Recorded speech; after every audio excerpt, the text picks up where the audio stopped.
नमो। जय श्री कृष्ण चैतन्य प्रभु नित्यानंद श्री अद्वैत गदाधर शिवासादि गौर भक्तवृंद। हरे कृष्णा कृष्ण कृष्ण हरे हरे, हरे राम राम राम हरे हरे। হরে কৃষ্ণ। যদি ভক্তবৃন্দ সকলকে আজকে এই দ্বিতীয় দিবসে স্বাগত জানাচ্ছি এবং সকলের চরণে আমার ভুলণ্ডিত দণ্ডবত প্রণাম জ্ঞাপন করছি। তো আমরা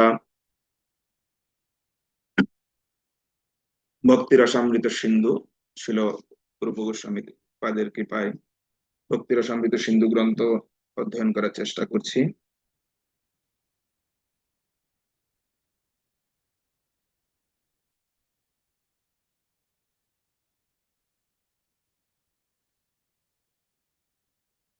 তো গতকাল আমরা আলোচনা করেছিলাম, যা আশা করছি গতকালের যারা আমাদের এই জুম প্ল্যাটফর্মে ছিলেন আজকে তারাও উপস্থিত রয়েছেন। তো সর্বপ্রথমে আমি আহ, আহ, আপনাদের কাছ থেকে যিনি ইয়া করছেন, কন্ট্রোল করছেন, ওনাকে বলবো যদি কেউ হাত তুলে একটু বলতে। আমরা তিনটি জিনিস জানতে চাইবো আহ, যে গতকালের আলোচনা থেকে। যে প্রথম হচ্ছে, আমরা আলোচনা করেছিলাম যে এই ভক্তিরসামৃত সিন্ধু গ্রন্থের পরম্পরা কিভাবে শিল প্রভুপাদ অনুপ্রাণিত হয়েছিলেন। কেউ যদি আপনারা আহ বলতে পারেন তাহলে ভালো হয়।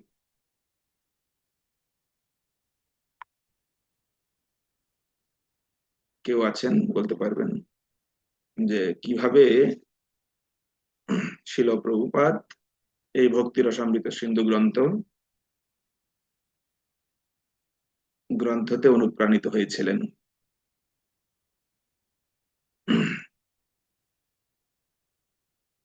হরে কৃষ্ণ। বলছি মাতাজি, আপনি কৃপা করে আনমিউট করুন। हरे कृष्णा प्रभु प्रणाम। प्रभु प्रभु जी, प्रभुपाद के उनार गुरुदेव परम पूज्य ভক্তি ভক্তি সিদ্ধান্ত ঠাকুর গোস্বামী প্রভুপাদ আদেশ করেছিলেন ভক্তি রসামৃত সিন্ধু পাঠ করার জন্য। খুব সুন্দর, ভালো লাগলো যে শুনেছেন, আশা করি আপনারা। আর তারপর সেকেন্ড হচ্ছে, এবার যে আমরা গতকাল আলোচনা করেছিলাম আহ শ্রীল রূপ গোস্বামীপাদ এই ভক্তি রসামৃত সিন্ধু গ্রন্থ রচনা করেছিলেন। তো তিনি কত সালে এবং কত বছর বয়সে এই গ্রন্থ সম্পন্ন করেছিলেন, তখন তার বয়স কত ছিল এবং কত সালে তিনি এই গ্রন্থ রচনা সম্পন্ন করেছিলেন, কেউ যদি বলতে পারেন হাত উঠাতে পারেন।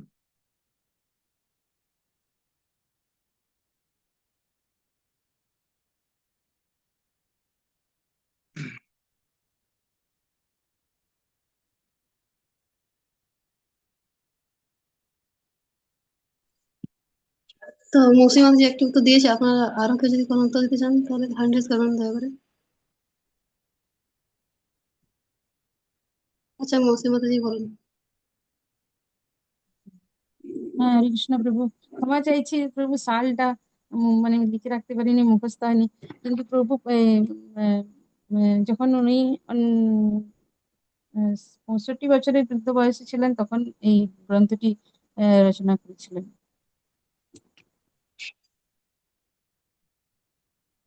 এগুলো 56 ছিল মনে হয়, 56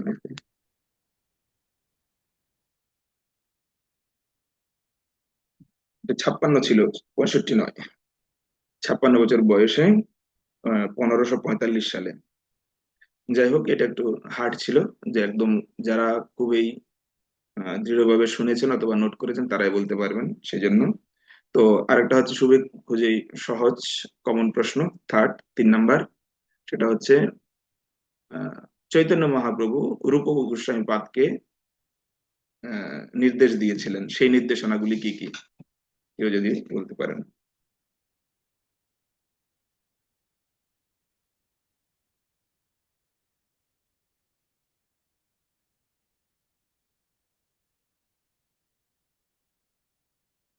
3টি শিক্ষা প্রদান করেছিলেন রূপ গোস্বামীকে মহাপ্রভু, সেই 3টি শিক্ষা কি কি, যদি কেউ একজন বলতে পারেন তিনি বলুন।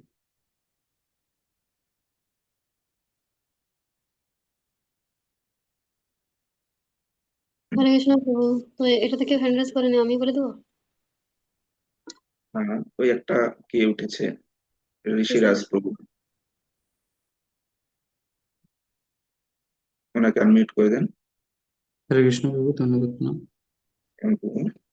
প্রভু, বৈষ্ণব সদাচার, বৈদিক শাস্ত্র এবং আপনার যে বৃন্দাবন এর পুনঃস্থাপনা। হ্যাঁ, তাছাড়া রূপ গোস্বামীকে মহাপ্রভু 3টি তত্ত্ব শিক্ষা প্রদান করেছিলেন। এক হচ্ছে কৃষ্ণ তত্ত্ব, এটা হচ্ছে ভক্তি তত্ত্ব, আর একটা হচ্ছে রসতত্ত্ব। 3টি তত্ত্ব। সুন্দর, ধন্যবাদ সবাইকে। যাই হোক, আপনারা আহ, আমি তো মনে করেছিলাম আজকে যদি কেউ বলতে না পারে তাহলে এখানে আজকে সমাপ্ত করব। যাই হোক, আপনারা শুনছেন সেটা ভালো লাগলো। কেননা এই যে ভক্তি রসামৃত সিন্ধু গ্রন্থ খুবই আমাদের যারা অধ্যয়ন করেছেন তারা বুঝতে পেরেছেন আশা করি, যে এটা খুবই হার্ড। এটার উপরে ক্লাস প্রিপেয়ার করা বা পাঠ তৈরি করা খুবই এত সহজসাধ্য ব্যাপার নয়। অনেক পরিশ্রমের বা অনেক চর্চার বিষয় রয়েছে। সেজন্য আহ, যখন এটা প্রস্তাবিত হয় বা প্রেজেন্টেশন হয়, তখন যদি কেউ শ্রবণ না করে তাহলে স্বাভাবিক বক্তার কষ্ট লাগতেই পারে, কারণ এত কষ্ট করে তৈরি করা হয়। যাই হোক, আজকে আমরা দ্বিতীয় দিবসে সকলকে আবার স্বাগত জানাচ্ছি। আমরা আহ ছিল এই যে স্বরগোস্বামী পাদ, ওনাদের ওনাদের প্রণাম মন্ত্র বলে আজকে আমাদের পাঠ আমরা শুরু করব স্বরগোস্বামী পাদের।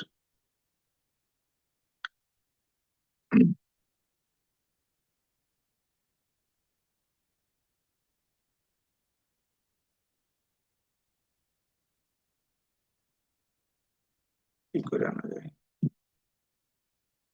আচ্ছা, এটা শেয়ার হয়েছে হ্যাঁ প্রভু, দেখা যাচ্ছে।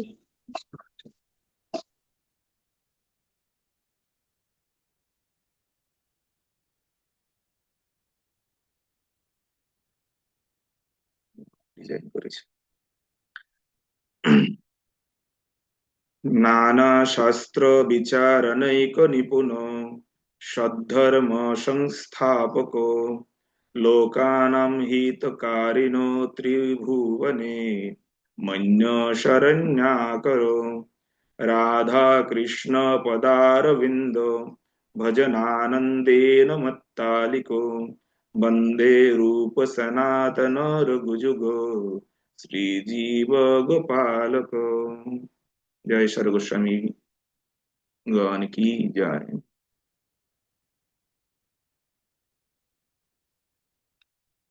তো আজকে আমাদের দ্বিতীয় দিবসে ঈশ্বর গোস্বামী বন্দনার যেটা বঙ্গানুবাদ এখানে রয়েছে, যারা নানা শাস্ত্র বিচারে অত্যন্ত নিপুণ, সদ্ধর্ম সংস্থাপক, সর্বলোকের হিতকারী, ত্রিভুবনের সকলের মান্য পাত্র, সকলের শ্রেষ্ঠ আশ্রয়, এবং যারা শ্রী শ্রী রাধা কৃষ্ণের পাদপদ্ম ভজনানন্দে মত্ত সখী ভাব প্রাপ্ত, সেই শ্রী সনাতন, শ্রী রূপ, শ্রী রঘুনাথ ভট্ট, শ্রী রঘুনাথ দাস, শ্রীজীব এবং গোপাল ভট্ট গোস্বামীকে আমি বন্দনা করি।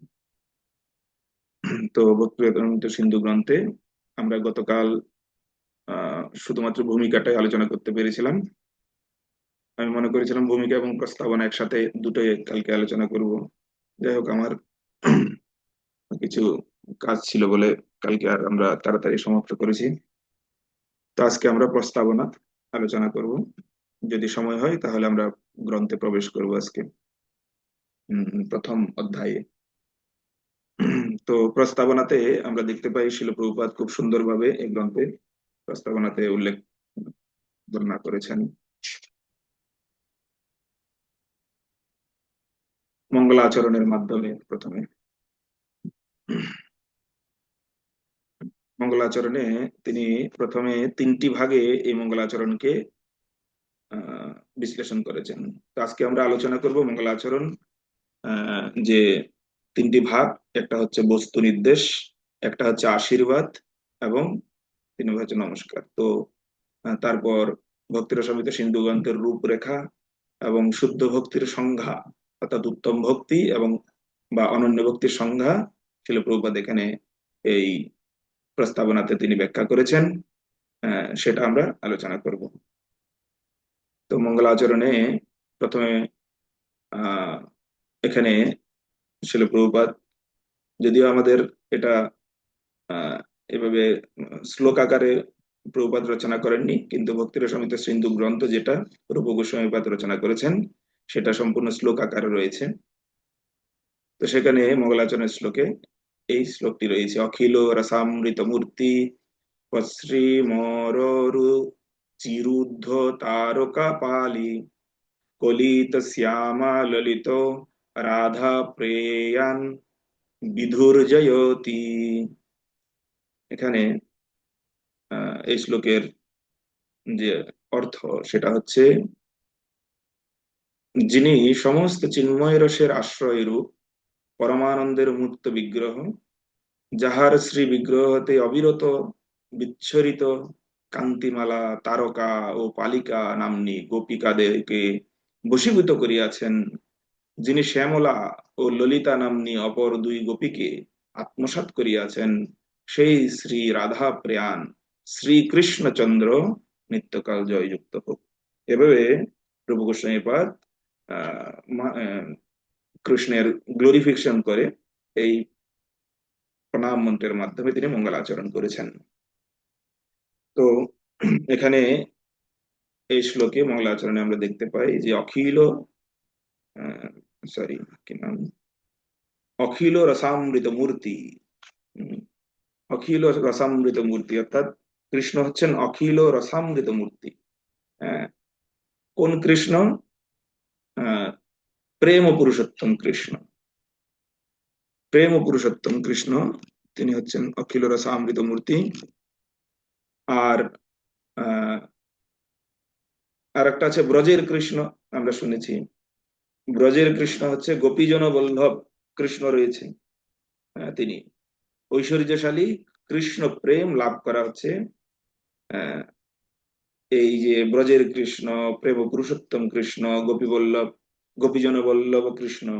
হ্যাঁ, এই এগুলো হচ্ছে কৃষ্ণের অখিল রসামৃত মূর্তি। সেজন্য এই ঐশ্বর্যশালী এই কৃষ্ণ প্রেম লাভ করা হচ্ছে এই ভক্তির রসামৃত সিন্ধু গ্রন্থের লক্ষ্য। সেটা এই মঙ্গলাচরণ শ্লোকের মাধ্যমে প্রভুপাদ বস্তু নির্দেশ করছেন, যে তিনটি ভাগে ভাগ করা হয়েছে: বস্তু নির্দেশ, আশীর্বাদ এবং নমস্কার। মঙ্গলাচরণ সবসময় তিন প্রকারে হয়। এখানে হয়তো প্রভুপাদ উল্লেখ করেছেন প্রস্তাবনাতে, সেটা যে তিন প্রকারে এই মঙ্গলাচরণকে ভাগ করা হয়। এক হচ্ছে প্রথমে হচ্ছে প্রথম শ্লোক ভক্তির রসামৃত সিন্ধু গ্রন্থের, সেটা হচ্ছে বস্তু নির্দেশ। তারপর 2 নম্বর এবং 3 নম্বর শ্লোক আছে আশীর্বাদ, এবং 4 নম্বর শ্লোকে রূপ গোস্বামীপাদ তিনি নমস্কার করেছেন। তো বস্তু নির্দেশের আমরা আলোচনা করছি, সেটা হচ্ছে এটা যে সেখানে ভগবানকে অখিল রসামৃত মূর্তি বলা হয়েছে, অর্থাৎ যিনি সমস্ত ঐশ্বর্যের অধীশ্বর, এবং সেই ঐশ্বর্যশালী কৃষ্ণ তার প্রেম লাভ করা হচ্ছে এই ভক্তির রসামৃত সিন্ধু গ্রন্থের লক্ষ্য। অর্থাৎ এই গ্রন্থ অধ্যয়নের মাধ্যমে আমরা নিশ্চিত, যদি কেউ নিষ্ঠা সহকারে এই গ্রন্থ অধ্যয়ন করেন, তিনি কৃষ্ণ প্রেম লাভ করতে পারবেন। তাই গৌর প্রেমানন্দে। তো শিল প্রভুপাদ তিনি এখানে উল্লেখ করেছেন যে আমরা কৃষ্ণের প্রেমময়ী সেবাকে নানাভাবে উপভোগ করতে পারি। কেবলমাত্র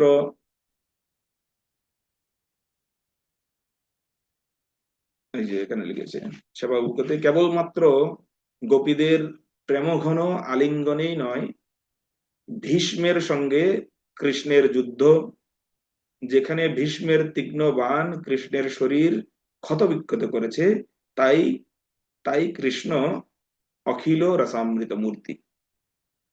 হ্যাঁ, কৃষ্ণের প্রেমময়ী সভাকে উপভোগ করা, এটা আহ শিল প্রভুপাদ বৃন্দাবনে 1972 সালে 26 অক্টোবর তিনি তার প্রবচনে এটা উল্লেখ করেছেন, এই ভক্তি রসামৃত সিন্ধুর উপরে পাঠ দিতে গিয়ে, যে আহ কখনো কৃষ্ণ যেমন এই যে ভীষ্মের সঙ্গে যুদ্ধের ক্ষেত্রে তিনি নিজের শরীরে আঘাত প্রাপ্ত হচ্ছেন, নিজের শরীরে আঘাত নিচ্ছেন, হ্যাঁ, এই ধরনের বীর রসের তিনি রস আস্বাদন করছেন।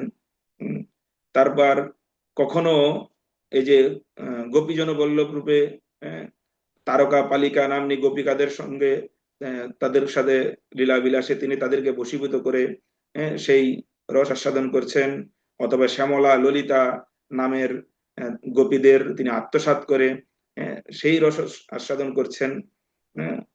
তো এভাবে নানান ভাবে তিনি রস আস্বাদন করেন ভগবান, সেজন্য তাকে অখিল রসামৃত মূর্তি বলা হচ্ছে। তো এই যে রসাস্বাদন, এখানে মুখ্য এবং গণভেদে প্রভুপাদ উল্লেখ করেছেন যে 12টি রসকে দুটি ভাগে ভাগ করা হয়েছে এখানে। যে কৃষ্ণ এই 12টি রসের যে কোনোটিতে ভক্তের সঙ্গে আদান প্রদানে উৎসাহ প্রদান করেন, এবং এটি হচ্ছে কৃষ্ণের স্থিতি। তিনি সবসময় 12টি রসের মধ্যে সবসময় তিনি এভাবে রস আস্বাদন করতে চান। তো সেজন্য তাকে এখানে এই শ্লোকে বলা হচ্ছে যে প্রশমীর, কি বলেছেন, প্রশ্রিমর যে শব্দটা, প্রশ্রিমর শব্দে আমরা দেখতে পাই যে অর্থাৎ প্রসরণশীল, যা কখনো যা সবসময় তার অবিরত তার শরীর থেকে বিচ্ছুরিত হচ্ছে, এরকম এই রসের লীলা, রস তত্ত্ব আস্বাদনের জন্য সবসময় যিনি সদা লালায়িত, এবং তার এইভাবে সেই রসের ভিত্তিতে, রসের মাধ্যমে যে প্রেম ভাব সেটা সবসময় প্রকাশিত হচ্ছে। তারকা পালি কলিত শ্যামা ললিত, যেটা বলেছে যে 3 প্রকার গোপী, তারকা পালি কলিত শ্যামা ললিত, 3 প্রকার গোপী। যেমন এক হচ্ছে যারা কৃষ্ণকে প্রসন্ন করেন, তারা হচ্ছে তারকা এবং পালি। এনারা সবসময় কৃষ্ণকে প্রসন্নতা বিধানের চেষ্টা করেন, কিভাবে কৃষ্ণ আনন্দ প্রাপ্ত হবেন, কিভাবে কৃষ্ণ খুশি হবেন, কিভাবে কৃষ্ণকে সবসময় আমরা এভাবে প্রসন্নতা প্রদান করতে পারবো, সেই চেষ্টায় এরা রত থাকেন, তারকা পালি। তারপর দ্বিতীয় হচ্ছে কৃষ্ণের সমান যাদের প্রেম ও মৈত্রী, বা অর্থাৎ মৈত্রী প্রেম রয়েছে, কৃষ্ণের সমান যাদের প্রেম, এটা হচ্ছে শ্যামা আর ললিতা গোপী। শ্যামা গোপী, ললিতা গোপী, এনারা হচ্ছেন কৃষ্ণের সমান একদম, তারা যেরকম কৃষ্ণ প্রেম করেন সেভাবেই তারা সেরকম সমপরিমাণ প্রেম করেন। আর 3 নম্বর হচ্ছে যারা কৃষ্ণ যাকে প্রসন্ন করে, অর্থাৎ এই তারকা পালি, শ্যামা এবং ললিতা, এই যে গোপী, এই 2 প্রকারের গোপী, এনারা কেউ কৃষ্ণকে প্রসন্ন করছে, কেউ কৃষ্ণের সমান হয়ে তাদের প্রেম বা তার সহ একদম কৃষ্ণ আর আমার যেরকম বন্ধু সুলভ এক হয়ে গিয়ে এভাবে কৃষ্ণের সাথে প্রেম প্রেম বিনিময় করছেন। আর তো 3 নাম্বার হচ্ছে যে কি কৃষ্ণ তাদেরকে প্রসন্নতা প্রদান করছেন, সেটা হচ্ছে কি বলা হচ্ছে শ্রীমতী রাধারানী। তো সেজন্য তারকা পালি কলিত শ্যামা ললিত আর শ্যামা ললিত রাধা প্রেয়ান বিধুর জয়তী, এটা আমরা শ্লোকে দেখতে পাবো। আপনাদের শ্লোকটা দেখালে আপনারা এই যে কলিত শ্যামা ললিত রাধা প্রয়াণ বিদুর্জয়তি। হ্যাঁ, তো রাধা প্রয়াণ, হ্যাঁ, প্রয়াণ, প্রয়াণ মানে আমরা একটু প্রয়াণ হচ্ছে এটাই যে আহ পরম প্রীতি, অর্থাৎ শ্রীমতী রাধারানীর প্রতি যার পরম প্রীতি রয়েছে, রাধা প্রয়াণ ফলিত, আহ, রাধা প্রয়াণ বিদুর্জয়তি কলিতম শ্যামা ললিতম, আহ, রাধা প্রয়াণ বিদুর্জয়তি, রাধারানীর প্রতি যার পরম প্রীতি, অর্থাৎ আহ, যে আত্মসাৎকৃত বলতে হয় এক কথায় বলতে গেলে, কঠিন শব্দ যদিও, যে কিভাবে আহ, তিনি রাধারানীর জন্য নিজেকে, রাধারানী কিভাবে তাকে আত্মসাৎ করে নিচ্ছেন, সাক্ষাৎ পরমেশ্বর ভগবান হওয়া সত্ত্বেও। তো এটা এখানে তিনি বস্তু নির্দেশ করেছেন যে কৃষ্ণ কিভাবে তিনি রস আস্বাদন করেন এবং মঙ্গলাচরণের মাধ্যমে এই শ্লোকে। যাই হোক, তো এটা হচ্ছে বস্তু নির্দেশ, অর্থাৎ মঙ্গলাচরণের প্রথম চরণ হচ্ছে বস্তু নির্দেশ, যেটা আহ, রসভেদে আমরা এখানে প্রভুপাদের রূপ গোস্বামীপাদের কাছ থেকে আমরা দেখতে পাই। তারপর হচ্ছে আশীর্বাদ, আহ, দুই নম্বর হচ্ছে আশীর্বাদ, বস্তু নির্দেশ, আশীর্বাদ, নমস্কার, তিন প্রকারে ভাগ করা হয়েছে মঙ্গলাচরণকে, আমি বারবার রিপিট করছি। তো আশীর্বাদ, আশীর্বাদে আমরা দেখতে পাই নির্বিঘ্নে কার্য সম্পাদনের জন্য আহ প্রভুপাদও কৃষ্ণের কাছে এবং তার গুরুদেবের কাছে প্রার্থনা করেছেন, অর্থাৎ আশীর্বাদ প্রার্থনা করেছেন, যেন নির্বিঘ্নে তিনি এই ভক্তি রসামৃত সিন্ধু গ্রন্থ রচনা সম্পন্ন করতে পারেন। সনাতন গোস্বামীর কাছে প্রার্থনা, যে সমস্ত মীমাংসক, এখানে লিখেছে যেটা যে সনাতন গোস্বামীর কাছে প্রার্থনা করেন সমস্ত মীমাংসক যেন, মীমাংসক থেকে যেন ভক্তি রসামৃত সিন্ধু গ্রন্থকে রক্ষা করতে পারা যায়। সমস্ত মীমাংসক মানি যার এখানে তখনকার সময় কি ছিল, জ্ঞানী কর্মী এগুলোতে ভরে ছিল, তো তাদের থেকে যেন এই ভক্তি রসামৃত সিন্ধু গ্রন্থকে রক্ষা করতে পারা যায়, সেজন্য আহ সনাতন গোস্বামীর কাছে তিনি প্রার্থনা করেছিলেন। আহ এখানে উদাহরণ দিয়েছেন, তিনি উদাহরণ প্রস্তুত করেছেন প্রবাদ, যে সমুদ্রের মধ্যে যখন আহ আগ্নেয়গিরি অগ্নি উৎপাত শুরু হয়, তখন ওই অগ্নি উৎপাতের ফলে তখন কি হয়, সমুদ্রের সমস্ত প্রাণী, মাছ বলুন, বড় থেকে ছোট থেকে শুরু করে যত জলচর প্রাণী আছে, সব ক্ষতিপূর্ণ, তাদের ক্ষতি সাধন হয়, সবাই সেখানে নষ্ট হয়। অথচ জল, জল নির্মল, কিন্তু তবুও তার মধ্যে এই অগ্নি উৎপাত কি করে, সেই জলের সমস্ত কিছু নষ্ট করে দিচ্ছে, তার পরিবেশ নষ্ট করে দেয়। তো ঠিক একইভাবে এরা জ্ঞানী এবং কর্মীরাও কি করেন, যে সঠিক সিদ্ধান্ত বিশিষ্ট ভগবত প্রেমমূলক যে আহ, শিক্ষা, সেটাকে তারা তাদের জ্ঞানের দ্বারা, তাদের নিজেদের মতামতের দ্বারা তারা সেটাকে নষ্ট করেন। এভাবে নানান প্রকার আহ তাদের মন্তব্য সৃষ্টির মাধ্যমে। তো সেজন্য এই ভক্তি রসামৃত সিন্ধু গ্রন্থ, সেটা যেটা শুধুমাত্র রাধারানীর কে খুশি করার জন্য, প্রেম ভক্তির জন্য সেই গ্রন্থ, পূর্ণ প্রেমময় গ্রন্থ, সেটা যেন নষ্ট না হয়, যার কারণে শ্রী প্রভুপাদ তিনি প্রার্থনা জানাচ্ছেন। হ্যাঁ, আর শিল রূপ গোস্বামী তিনি বিনয় প্রদর্শন করেছেন, যে যে আমরা, এখানে স্পষ্ট লেখা আছে যে আমার আমার যোগ্যতা নেই, তবুও তার সুহৃদদের আনন্দ বিধান করার জন্য আমি এই গ্রন্থ প্রণয়ন করছি। রূপ গোস্বামী আবার বলছেন আমার যোগ্যতা নেই, কিন্তু আমি প্রণয়ন করছি শুধুমাত্র আনন্দ বিধানের জন্য আপনার। এবার চৈতন্য মহাপ্রভু যে সংকীর্তন আন্দোলন প্রচার করে গেছেন, এই গ্রন্থটি তার প্রেরণায় সে ভগবত ভক্তির একটা সাবলীল সংকলন বলা যেতে পারে। হৃদয়স্য প্রেরণায়া প্রবর্তিত হয়ম, 2 নম্বর শ্লোকে ভক্তি রসামৃত সিন্ধু গ্রন্থের লেখা আছে, হৃদয়স্য প্রেরণায়া, হৃদয় থেকে সে প্রেরণা প্রাপ্ত হয়েছিলেন, যে কি প্রবর্তয়হম, যেটা যেন প্রবর্তন করেন তিনি। হৃদয় থেকে সেই প্রেরণা তিনি প্রাপ্ত হয়েছিলেন। ভগবান স্বয়ং রূপ গোস্বামীপাদকে সেই প্রেরণা প্রদান করেছেন মহাপ্রভু স্বয়ং। সেজন্য পরের শ্লোকে তিনি বলছেন যে বিশ্রাম মন্দির তয়া তস্য সনাতনর দিশস্য ভক্তি রসামৃত সিন্ধুর ভবতু সদায়াং প্রমোদয়া।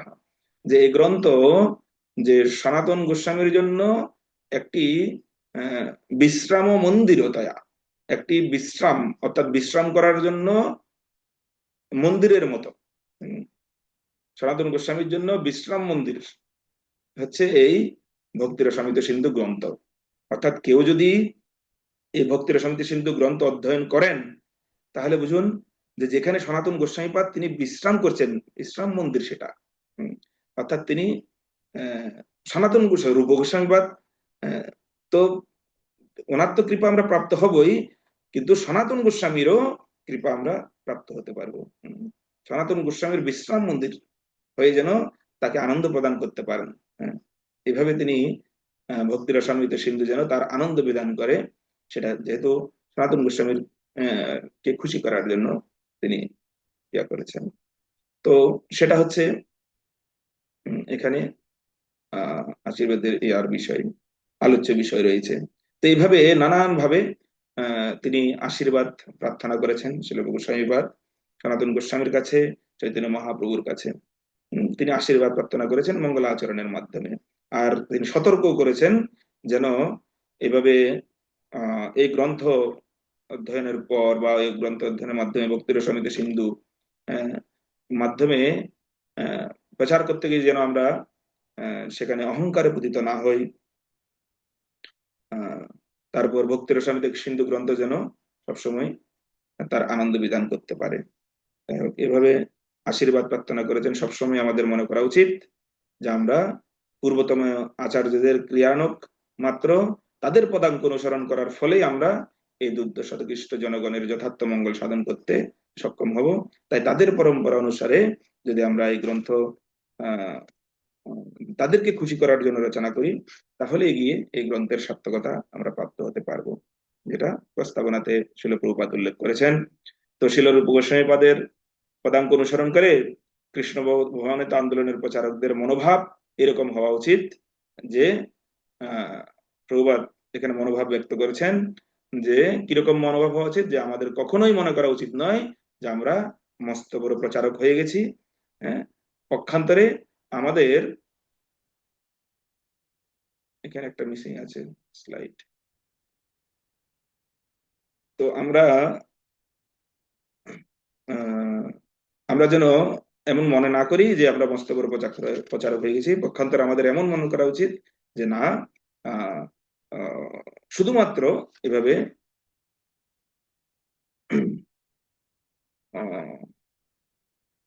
শুধুমাত্র আমরা আমাদের পূর্বতন আচার্যদের পদানক হয়ে, পূর্বতন আচার্যদের, এটা আগে এই শ্লোকটা আগে আছে, ছিল রূপ গোস্বামীর পদাঙ্ক অনুসরণ করে কৃষ্ণ ভবানিত আন্দোলনের প্রচারকদের মনোভাব এরকম যে আমাদের সবসময় মনে করা উচিত, কোথায় গেল, আমরা পূর্বতন আচার্যদের হাতের ক্রীড়ানক। একটা স্লাইড আগে পিছিয়ে হয়ে গেছে, যাই হোক, আমরা সবসময় শুধু এটাই মনে করা উচিত যে আমরা তাদের হাতের ক্রীড়ানক মাত্র, এবং তাদের পদাঙ্ক অনুসরণ করে আমরা এই আমাদের ভগবত ভক্তি যেন আমরা অগ্রসর হতে পারি। তো তৃতীয় নম্বরে আশীর্বাদের পরে রয়েছে নমস্কার, মঙ্গলাচরণের তৃতীয় চরণ, বস্তু নির্দেশ, আশীর্বাদ এবং নমস্কার। নমস্কার ইষ্টদেবকে নমস্কার মানে ইষ্টদেবকে প্রার্থনা করা, বা গুরু বন্দনা বা বৈষ্ণব বন্দনা বলতে পারেন। তো ভক্তি রসামৃত সিন্ধু গ্রন্থের ৪র্থ শ্লোকে এই নমস্কার তথ্যকে উপস্থাপন করেছেন শিল গোস্বামীপাদ, যে ভক্তি রসামৃত সিন্ধু চরত পরিভূত কালো জাল ভয় ভক্তি মকরান শীলিত মুক্তি নদী কান্নম স্বামী। যে সকল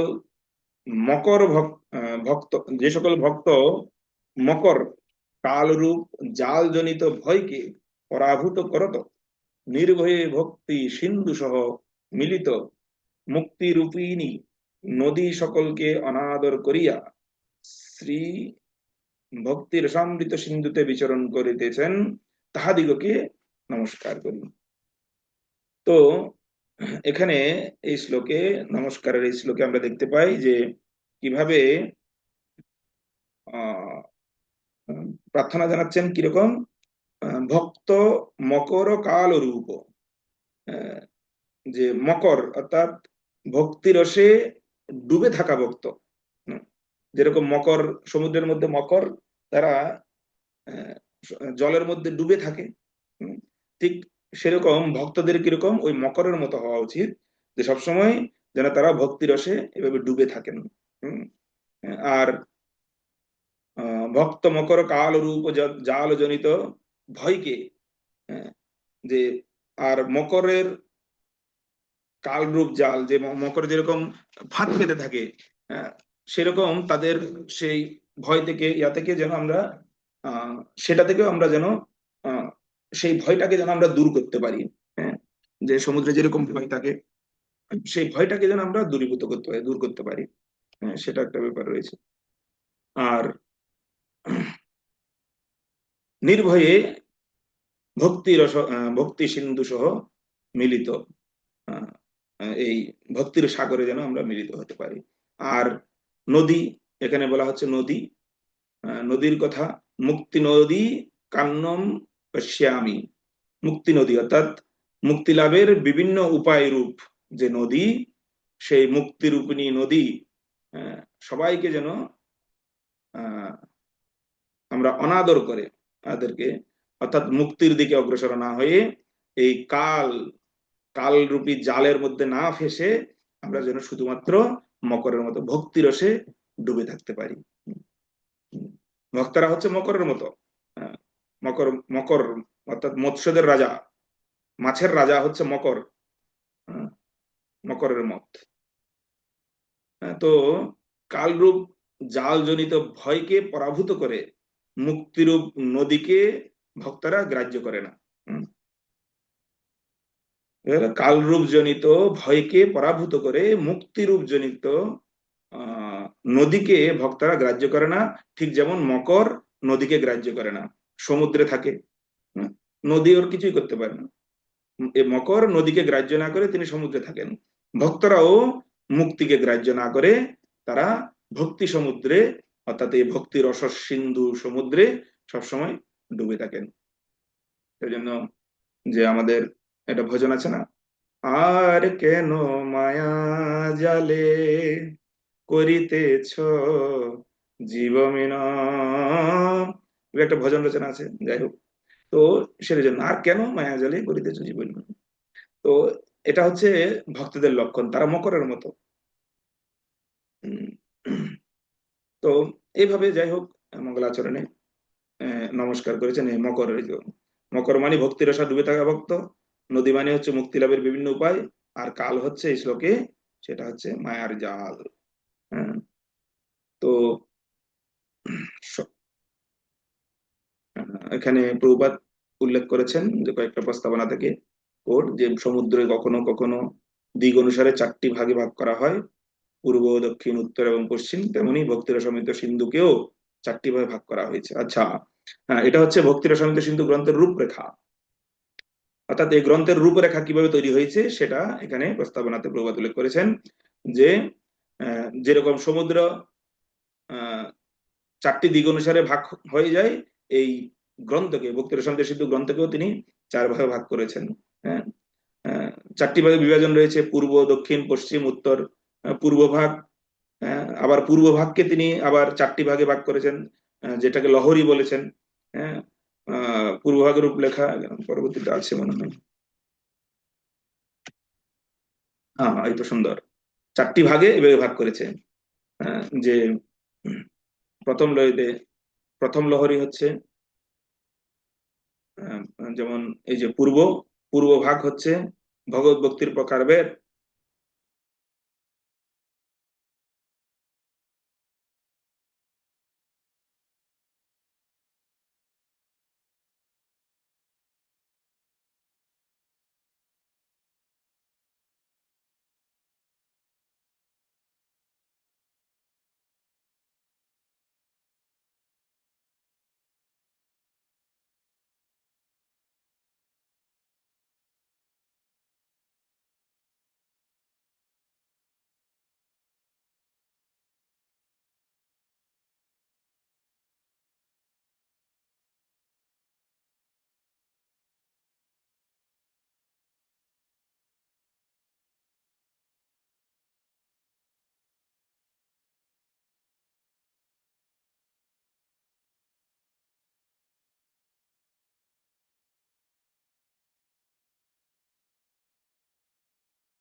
শেয়ারিংটা কি বন্ধ হয়ে গেল?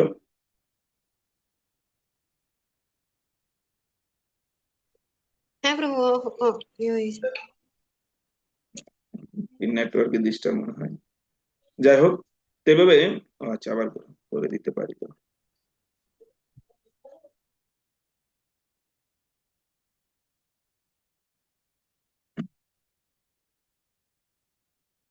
চারটি ভাবে এভাবে ভক্তির প্রকারভেদ যে এই কোনটা চলে গেল আবার, ব্যাখ্যা করেছেন চারুকে।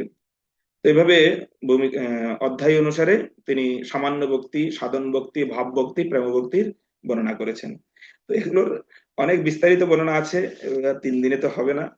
তো এগুলোর অ্যাকচুয়ালি পূর্ণ ভক্তি রসায়নিক সিন্ধু গ্রন্থ অধ্যয়ন করতে হলে অনেক দিনের অনেক সময়ের প্রয়োজন। তো এরও আবার ভাগ আছে, হ্যাঁ। এগুলো এখানে আছে কি, এই যে দক্ষিণ বিভাগে প্রথম লহরীর বিভাব, দ্বিতীয় লহরীর অনুভাব, তৃতীয় লহরীর সাত্ত্বিক ভাব, ব্যভিচারী ভাব, স্থায়ী ভাব, হ্যাঁ। এটা দক্ষিণ প্রত্যেকটাতে, দক্ষিণ পূর্ব পশ্চিম সবগুলোতে রসের বর্ণনা আছে পশ্চিম বিভাগে। শান্ত রস, দাস্য রস, সাক্ষ্য রস, বাৎসল্য রস, মধুর রস, এগুলোর একদম বিস্তারিত ভাবে সব বর্ণনা করা হয়েছে এই শব্দে। তো উত্তর বিভাগে ঠিক একইভাবে হাস্য, অদ্ভুত, বীর, করুণা, রৌদ্র রস, যে 12টি রসের আমরা প্রথমে আলোচনা করলাম শুরুতে, 12টি রসের কথা, সেগুলো এখানে এভাবে রয়েছে। তো লহরী হিসেবে এভাবে এগুলোকে আলাদা আলাদা করে বর্ণনা করা হয়েছে। তো যাই হোক, আহ আমরা ওগুলোতে এটা হচ্ছে রূপরেখা পেয়ে গেলাম। তো প্রথমে তার একটার মধ্যে যেটা আহ, প্রথমটা আমরা সেটা এখানে প্রভুপাদ একটু উল্লেখ করেছেন যে শুদ্ধ ব্যক্তির সংজ্ঞা। তা আমরা আজকে 3টি পার্ট আলোচনা করবো বলেছিলাম। এক হচ্ছে মঙ্গলাচরণ, আর হচ্ছে ভক্তি রসামৃত সুন্দর গ্রন্থের রূপরেখা, দুটা হয়ে গেল। আর 3 নম্বর হচ্ছে শুদ্ধ ভক্তির সংজ্ঞা, যেটা উত্তম ভক্তি বা অনন্য ভক্তি হিসেবে গণ্য করা হয়েছে, যেটা এই প্রস্তাবনাতে থেকে এই 3টি বিষয় প্রভুপাদ আলোকপাত করেছেন। তো তার দুটো আমরা আলোচনা করলাম। মঙ্গলাচরণ আলোচনা হলো, মঙ্গলাচরণ 3 প্রকার: বস্তু নির্দেশ, আশীর্বাদ আর নমস্কার। আর ভক্তি রসামৃত সিন্ধুর রূপরেখা এভাবে লহরী হিসেবে ভাগ করেছেন, অনেকগুলো ভাগে, যেগুলো হচ্ছে কি 4টি ভাগে, পূর্ব, পশ্চিম, উত্তর, দক্ষিণ। হ্যাঁ। তো ভক্তির প্রকার হিসেবে প্রথম লহরীতে সামান্য ভক্তি, দ্বিতীয় লহরীতে সাধন ভক্তি, তৃতীয় লহরীতে ভাব ভক্তি এবং চতুর্থ লহরীতে প্রেম ভক্তি, এই 4টি ভক্তির বর্ণনা করা হয়েছে 19 অধ্যায়ে। সামান্য ভক্তি, সাধন ভক্তি, ভাব ভক্তি, প্রেম ভক্তি, 4টি ভক্তির বর্ণনা করা হয়েছে, ভক্তির প্রকারভেদ করা হয়েছে এভাবে পূর্ব বিভাগের রূপরেখা অনুসারে। যাই হোক, এখন আমরা তার মধ্যে এই শুদ্ধ ভক্তির সংজ্ঞা, যেটা শেষে প্রস্তাবনা শেষের দিকে প্রভুপাদ এখানে আলোকপাত করেছেন, সেই শুদ্ধ ভক্তির সংজ্ঞা নিয়ে আমরা আলোচনা করব।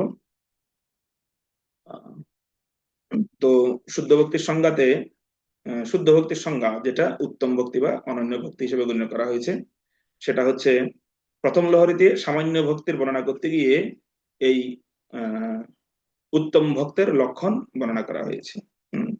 যে ভক্তির এটা হচ্ছে ভক্তির, এই যে শ্লোকটা, অন্যাবিলেষিত শূন্যং জ্ঞান কর্মাদি অনাবৃতম আনুকূল্যেন কৃষ্ণ অনুশীলন ভক্তির উত্তমা, এই শ্লোকটি হচ্ছে উত্তম ভক্তের লক্ষণ বর্ণনা করতে গিয়ে এটা হচ্ছে ভক্তির পরিভাষার সূত্র বলা হয়েছে। হ্যাঁ, ভক্তির পরিভাষার সূত্র হিসেবে বলা হয়েছে। এটা চৈতন্য চরিতামৃতের মধ্যলীলার শ্লোক 19 অধ্যায়ে 167 নম্বর শ্লোক। সেখানে রয়েছে যে কৃষ্ণ ভক্তি ব্যতীত অন্য সমস্ত, যে সমস্ত আমাদের মধ্যে অভিলাষ রয়েছে, একমাত্র কৃষ্ণের প্রীতি, কৃষ্ণের ভক্তি ছাড়া অন্য যত সমস্ত অভিলাষ রয়েছে সেগুলো থেকে আমাদের শূন্য হয়ে যেতে হবে, জিরো। যেরকম আমাদের সরকার বলছে জিরো টলারেন্স, সেরকম ভক্তিতেও আমাদের জিরো টলারেন্স নিয়ে আসতে হবে। যে কোনো প্রকার সাইড ইফেক্ট আমাদের ভক্তিতে যেন না আসে, সেটা হচ্ছে অন্যাবিলাসিতা শূন্য, অন্য কোনো কিছু ভক্তির মধ্যে অন্য কোনো যেন ইফেক্ট আমাদের না আসে। ইফেক্ট কত প্রকার আপনারা স্বাভাবিক সবাই নিজেরা অনুভব করতে পারছেন, যেহেতু আপনারা ভক্তি জীবনে রয়েছেন এতদিন। কত রকমের ইফেক্ট আছে, কিন্তু না, ওগুলোকে সোজা কাটছাট, জিরো টলারেন্স। হ্যাঁ, তারপর জ্ঞান কর্মনাবৃতম, জ্ঞান কর্ম যোগ ইত্যাদির আবরণ থেকে মুক্ত হতে হবে। জ্ঞান যোগ, কর্মযোগ, এগুলোর আবরণ, যেটা আমরা একটু আগে আলোচনা করলাম যে মকরের জ্ঞান ইয়ার সাথে, যে যেভাবে জ্ঞানী এরা কি করেন, এই শাস্ত্রকে মানে ওই প্রার্থনাতে, আমরা উপগোস্বামীবাদের প্রার্থনাতে দেখতে পেয়েছিলাম যে শাস্ত্রকে রক্ষা করতে হলে এদের, এই জ্ঞানীদের কাছ থেকে, এদের কাছ থেকে একে বাঁচাতে হবে। এই শুদ্ধ কৃষ্ণ প্রেম ভক্তির মধ্যে যেন কোনো এদের প্রভাব না আসে। তো সেজন্য ওই জ্ঞানী, এগুলো থেকে আমাদেরও এভাবে বলা হচ্ছে এই শ্লোকের মাধ্যমে, জ্ঞান কর্মাদি অনাবৃতম, এগুলো থেকে দূরে থাকতে হবে। হ্যাঁ, অনেক সময় দেখা যায় জ্ঞানী বক বক বক বক, অনেক জ্ঞান রয়েছে কিন্তু তার ভগবত ভক্তির কোনো, তার মধ্যে বিন্দুমাত্র চিহ্ন নেই, প্রেম নেই, শুধুমাত্র জ্ঞান কর্মা যোগ। তো যোগী যারা, তাদের বিশেষ করে, তো এগুলোর আবরণ থেকে আমাদেরকে মুক্ত হতে হবে। আর শ্রী ভগবানের প্রতি, কৃষ্ণের প্রতি আমাদের প্রীতি সম্পাদনের জন্য প্রেমময়ী সেবা, প্রেমময়ী সেবা সবসময় যেন আমাদের অনুষ্ঠিত হয়, সবসময় যেন আমরা করতে পারি। হ্যাঁ, হ্যাঁ, আনুকূল্যেন কৃষ্ণ অনুশীলন, অর্থাৎ প্রীতিময়ী সেবা। অনুকূল সেবা মানে হচ্ছে প্রীতিময়ী সেবা বা প্রেমময়ী সেবা, অর্থাৎ যেখানে ভগবানের প্রতি আমাদের, আমাদের হৃদয়ে সে ভগবানের প্রতি সেবার অনুকূল পরিবেশটা যেন সবসময় প্রস্তুত হয়। সেবার নামে আমাদের যেন বিরক্তি, সেবার নামে আমাদের যেন ওইরকম ভাব না আসে। যেমন ধরুন কোনো কিছু রান্না হলো, আহা এটা তো আবার ভোগ লাগাইতে হবে, এই ধরনের মানসিকতাটা আমাদের হয় না অনেক সময়, যে কিছু রান্না বান্না হয়ে গেলে খেতে, আচ্ছা আমাদের তো ভোগ লাগাতে হবে আবার। তো ওই মেন্টালিটি যেন না আসে যে না, রান্না করলাম আমাকে আবার ভোগও লাগাতে হবে, এই ধরনের বিচার ব্যবস্থা, তো সেটাতে প্রেম আসে না। তো সেজন্য আহ তাহলে সেটা ভক্তির উত্তম হবে না। এই জন্য এটাকে উত্তম ভক্তি কখন বলা হয়েছে, উত্তম ভক্তি তখনই হয় যে যখন আনুকূল্যে কৃষ্ণ অনুসরণ, এটা হচ্ছে স্বরূপ লক্ষণ ভগবত ভক্তির। তটস্থা লক্ষণ আছে, এরপরে দুরকম ভক্তির দুই প্রকার লক্ষণ, একটা হচ্ছে স্বরূপ লক্ষণ, একটা হচ্ছে তটস্থ লক্ষণ। একটা হচ্ছে আনুকূল্যে অর্থাৎ এভাবে প্রেমময় সেবাতে যখন আমরা প্রীতি সম্পাদনের মাধ্যমে ভগবানের সেবা হবে, সেটা হবে ভক্তির স্বরূপ। আর তটস্থ লক্ষণ কোনটা, যে সমস্ত কিছু থেকে অন্যাবিলাসিতা এবং জ্ঞান কর্মাদি থেকে অনাবৃত হওয়া, এটা হচ্ছে তটস্থ লক্ষণ। প্রভুপাদের একটা লেকচার ছিল, যাই হোক। তো এখানে শুদ্ধ ভক্তির সংজ্ঞা প্রসঙ্গে প্রভুপাদ উল্লেখ করেছেন ভক্তিরসামিত সিন্ধু গ্রন্থে। শুদ্ধ ভক্তের লক্ষণ সম্বন্ধে ছিল রূপ গোস্বামী বর্ণনার সারমর্ম হচ্ছে যে তিনি সর্বদাই অপ্রতিহত ভাবে, অনুকূল ভাবে ভগবানের সেবা করেন। এই ধরনের কৃষ্ণ ভাবনাময় কার্যকলাপের পবিত্রতা বজায় রাখতে হলে তাকে জড়কর্ম এবং মনোধর্ম প্রসূত দার্শনিক জ্ঞান থেকে অবশ্যই তাকে মুক্ত হতে হবে। একদম স্পষ্ট বর্ণনা করা হয়েছে। এটা হচ্ছে রূপ গোস্বামীপাদের সারমর্ম, যে এই দুটো জিনিস ভক্তির মধ্যে, আমাদের ভক্তিতে যেন কোনো প্রভাব না ফেলে। শিল প্রভুপাদের একটা লেকচারে তিনি উল্লেখ করেছেন যে কলকাতাতেই তিনি ভগবত ভাগবতমের প্রথম স্কন্ধের উপরে প্রবচন দিচ্ছিলেন 1974-এ 26 সেপ্টেম্বর, যে pure devotional service is given by Rupa Goswami, অন্যাবিলাসিতা শূন্যম, no desire for fruitive activities or philosophical speculation or yogi mystic yogic magic, যে যোগ চর্চার যে ম্যাজিক, তার থেকে যেন শাস্ত্রিক ফিলোসফি, আচ্ছা আমরা পরে ইয়া করবো ওইটার বর্ণনা। So no, simply how to satisfy Krishna, that is ভক্তি।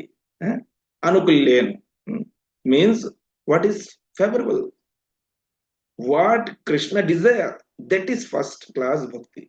এটা হচ্ছে ফার্স্ট ক্লাস ভক্তি, ছিল প্রভুপাদ উল্লেখ করেছেন। এটা বাংলা নাই, আচ্ছা যাই হোক, বাংলা অনুবাদ এটা নেই।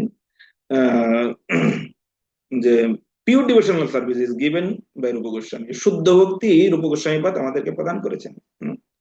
এটা কোনো ডিজায়ার থাকবে না, এর ভিতরে কোনো আমাদের আশা, কোনো নিজের কোনো ফ্রুটিং অ্যাক্টিভিটিস, আর কোনো যোগীদের যারা তাদের কোনো এরকম কালচার বা বর্ণনা আমাদের থাকবে না। শুধু একটাই, কি simply how to satisfy Krishna, বা কিভাবে আমরা কৃষ্ণকে স্যাটিসফ্যাকশন, কৃষ্ণকে কিভাবে আমরা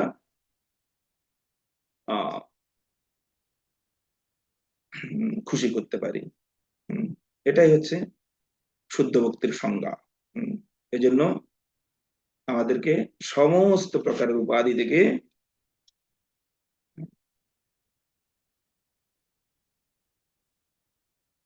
বিনির্মুক্ত হতে হবে। তো আনুকূল্যেন কৃষ্ণানুশীলনম অন্যাবিলাসিতা শূন্যম জ্ঞানকর্মাদের মধ্যে আনুকূল্যেন। তো আচ্ছা, এই অনুকূল্যেন কৃষ্ণানুশীলনের মধ্যে আরেকটু আমরা আলোচনা করি ডিপলি, যে কোথায় গেল রে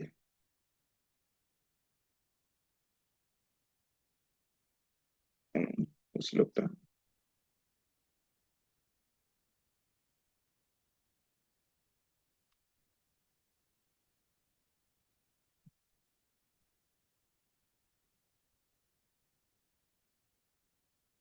কোথায় চলে গেল?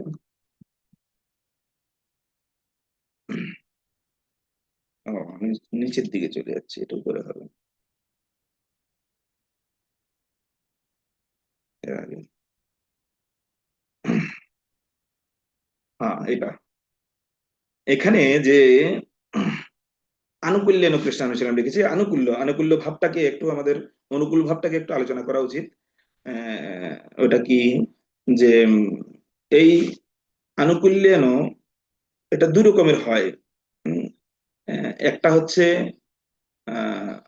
ফেভারেবল ইন্টেনশন, আর সেকেন্ড 2 নম্বর হচ্ছে প্লিজিং কৃষ্ণা, যেখানে দুটো জিনিস এখানে উল্লেখ করা হয়েছে।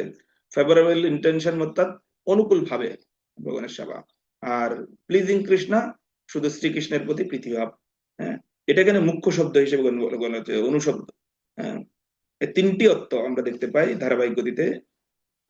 যেটা এক হচ্ছে কি ধারাবাহিক গতিতে চলতে থাকবে, 2 নম্বর হচ্ছে বারবার একই কাজ করা, 3 নম্বর হচ্ছে কি কারো অনুগামী হওয়া। আনুকূল্যেন শব্দের অর্থ হচ্ছে কি আমাদের কৃষ্ণের পথে চলতে হলে কোন ভক্তের অনুকূলে যেন আমরা চলি, সেটা হচ্ছে আনুকূল্য। অনুকূল পরিবেশ তো একটা রয়েছে ব্যাপার, কিন্তু এখানে এই জিনিসটা বলার জন্য আমি আবার রিটার্ন আসলাম, যে আমাদের আহ আনুকূল্যেন শব্দের অর্থ কৃষ্ণের হ্যাঁ, কৃষ্ণের পথে চলতে হলে, কৃষ্ণের পথে চলতে গেলে কি হবে, আমাদের যেন, আমরা যেন কোনো ভক্তের অনুকূলে আমরা যেন ভক্তি করি, তার অনুকূলে যেন চলি। এটা হচ্ছে আনুকূল্যেন। শিল প্রভুপাদ সদ্গুরুর কাছ থেকে দীক্ষা নেওয়ার মাধ্যমে ভগবানের সেবায় যুক্ত হওয়ার গুরুত্ব তিনি উল্লেখ করেছেন, যে আমরা যেন সদ্গুরুর কাছে দীক্ষা নিই। অনুকূল কার্য সম্পাদন, বৈরীভাবাপন্ন ভাবে স্মরণ নয়। যেমন বিভিন্ন অসুররা, কংস, রাবণ, হিরণ্যকশিপু, এরা বৈরীভাবাপন্ন হয়েছে, এভাবেও হয়। সেটা আনুকূল্য নয়, অনুকূল কার্য নয়। শুদ্ধ ভক্তের লক্ষণ কিরকম এখানে দুটো দিয়েছে, যে কি অপ্রতিহত এবং অনুকূল। অপ্রতিহত এবং অনুকূল যেটা পেলাম, এই যে পরবর্তী শ্লোকটা আসছিল, সর্বপাদে বিনির্মুক্ত তৎপরত্ব না, এটা আরেকটা যাচ্ছে, যাই হোক। তো এই জন্য শুদ্ধ ভক্তির লক্ষণটা হচ্ছে কি, এক হচ্ছে কি তিনি অপ্রতিহত, কোনো কিছু তাকে আটকাতে পারবে না। 2 নম্বর হচ্ছে অনুকূল, তিনি কোন শুদ্ধ ভক্তের এভাবে অনুকূলে তিনি নিজের ভক্তি জীবন যাপন করবেন। যাই হোক, শুধু কৃষ্ণ অনুশীলন না লিখে আনুকূল্যন এখানে লেখার কারণ, আনুকূল্যন শুধু, হ্যাঁ প্রভুপাদ এটা করতে পারতো, হ্যাঁ কৃষ্ণ অনুশীলন লিখতে পারতো, কিন্তু কৃষ্ণ অনুশীলন না লিখে আনুকূল্যন কৃষ্ণ অনুশীলন লিখেছে। অনুকূল্যন কৃষ্ণ অনুশীলন ভক্তির উন্নতা, আমরা শুধু ভগবান কৃষ্ণের অনুশীলন করলেই সেটা উন্নত ভক্তি, সেটা স্বাভাবিক। কিন্তু একটা একটা রূপগোস্বামীপাদ আর একটা শব্দ জুড়ে দিয়েছেন, অনুকূল্যেন কৃষ্ণানুশীলন, ভক্তির উন্নতা। উন্নত ভক্তি তখনই হবে সেটা যখন আমরা কারো অনুকূলে থেকে সেই ভগবত ভক্তিকে যাজন করব। অনুকূল্যেন লেখার এটাই হচ্ছে কারণ, কৃষ্ণের প্রসন্নতা করার জন্য সেবা করা হয়, কিন্তু আমাদের ভাব সে সেবায় নেই বা অনুকূলে নেই। আমাদের ভাবনা কিরকম, তা অনুকূল কিনা সেটা আমাদের জানা প্রয়োজন। হ্যাঁ, যেমন দুর্যোধন কৃষ্ণের প্রসন্নতার জন্য 56 বুক সে বানিয়েছিল, কিন্তু ভাব কি ছিল? কৃষ্ণকে প্রসন্ন করতে চাই, কিন্তু তার ভাবটা কিরকম? আমরা কৃষ্ণকে প্রসন্নতা করার জন্য করছি আমরা, কিন্তু আমার ভাবটা কি রয়েছে সেটাও ডিপেন্ড করে। হ্যাঁ, দুটো ব্যাপার। এটা কিন্তু খুবই গুরু বিষয়, এটা আমাদেরকে বুঝতে হবে। অর্জুন যুদ্ধ করছিল ভগবানকে প্রসন্ন করার জন্য। হ্যাঁ, ভগবান বলেছেন আমি ক্ষত্রিয়, আমাকে যুদ্ধ করতে হবে, কিন্তু তার ভাব কি ছিল? হ্যাঁ, সে ক্ষত্রিয়, তার যুদ্ধ করা কর্তব্য। হ্যাঁ, সেটা তার। তো সেজন্য দুটো জিনিস, ফেভারেবল ইন্টেনশন আর প্লিজিং, দুটো জিনিসকে, অনুকূল ভাব আর প্রীতি যুক্ত ভাব, অনুকূল ভাব আর প্রীতিযুক্ত ভাব, অনুকূলতা আর প্রীতি, তো দুটোকে আমাদের করতে হয়। যাই হোক, এটা হচ্ছে আহ আমাদের কি বলে আনুকূল্যেন। আর কৃষ্ণ অনুশীলন, কৃষ্ণ অনুশীলনের ক্ষেত্রে যেটা রয়েছে এখানে, যে কৃষ্ণ অনুশীলন আনুকূল্যেন কৃষ্ণ অনুশীলন, কৃষ্ণ অনুশীলন কৃষ্ণ, কৃষ্ণ স্বয়ং ভগবান, আহ তিনি ভগবত অবতারগণ, তার থেকে সমস্ত ভক্তের অবতরণ, সমস্ত অবতারদের অবতরণ হয়েছে। অনুশীলন, কৃষ্ণ অনুশীলন, অনুশীলন হচ্ছে কি বলেন, শুদ্ধ ভক্তিতে যে ভক্ত, তিনি তার কায় মন বাক্যে, হ্যাঁ, তার হৃদয় দিয়ে, তার মন দিয়ে, তার শরীর দিয়ে, এভাবে কায় মনোবাক্যের দ্বারা তিনি অনুশীলন করবেন। হ্যাঁ, অর্থাৎ পঞ্চ ইন্দ্রিয়, পঞ্চ জ্ঞানেন্দ্রিয়, পঞ্চ কর্মেন্দ্রিয় এবং মন সহ এই একাদশ ইন্দ্রিয় দ্বারা যথাক্রমে সবসময় মুহুর্মুহু মুহুর্মুহু তিনি অনুধ্যান করবেন এবং আলোচনা করবেন। তো শুদ্ধ ভক্তিতে এটা হচ্ছে অনুশীলন। অনুশীলনটা কিরকম, এটা হচ্ছে তার, আমাদের অনুশীলন আমরা কিরকম হচ্ছে সেটা এখান থেকে আমরা বুঝতে পারি যে আমাদের মধ্যে সেই মুহুর্মুহু অনুধ্যান আছে কিনা।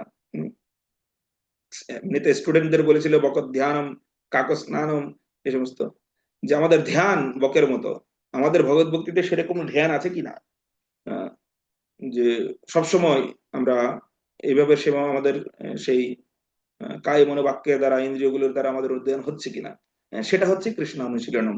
তো অনুশীলনটা আমাদের সেরকম হতে হবে ভগবানের প্রতি। শীলনম, শীলনম শব্দটির আবার 4টা অর্থ আছে। হ্যাঁ, এই শীলনম যে লেখা আছে, শীলনমটা 4টা অর্থ রয়েছে। 1 হচ্ছে অভ্যাস, 2 হচ্ছে সেবা, 3 হচ্ছে পূজা, আর 4 হচ্ছে ধ্যান। হ্যাঁ, অভ্যাস, সেবা, পূজা, ধ্যান।